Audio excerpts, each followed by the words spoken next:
Donc, je m'appelle Julien Mollet, je travaille pour l'organisme Culture du Cœur, un organisme qui tente de favoriser l'accès des arts et de la culture aux personnes qui en sont exclues. Oui, bonjour, je m'appelle Catherine Superon, je suis chargée de projet au Musée des Beaux-Arts de Sherbrooke.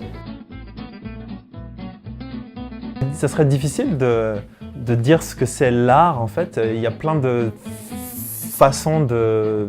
L'art se décuple de différentes manières. Les arts, c'est la danse, c'est le théâtre, c'est la musique, c'est tout ce qui est lié à une forme de création, tout ce qui est une forme de démarche, tout ce qui nous fait vivre des émotions, tout ce qui nous fait réfléchir aussi, tout ce qui nous rassemble aussi.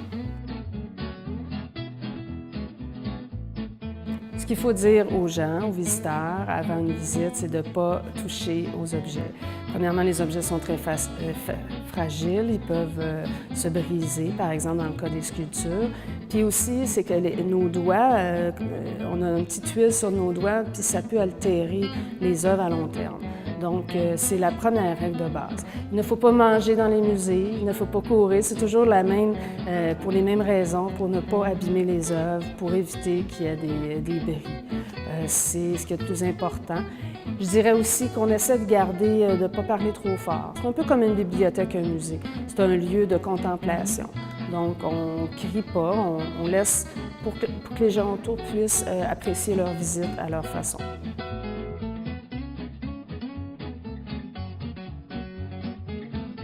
L'importance de la préparation avant une visite dans un musée est centrale, primordiale.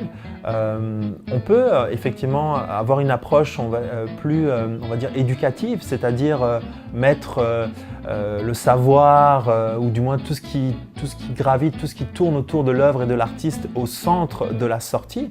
Mais on peut aussi avoir une approche plus horizontale avec nos participants. On peut leur donner un rôle à jouer avant ou après la sortie, en peut-être présélectionnant des œuvres, en leur demandant peut-être de les présenter lors de la sortie au groupe, donc leur donner vraiment un rôle à jouer, un rôle de recherche et un rôle de vulgarisation.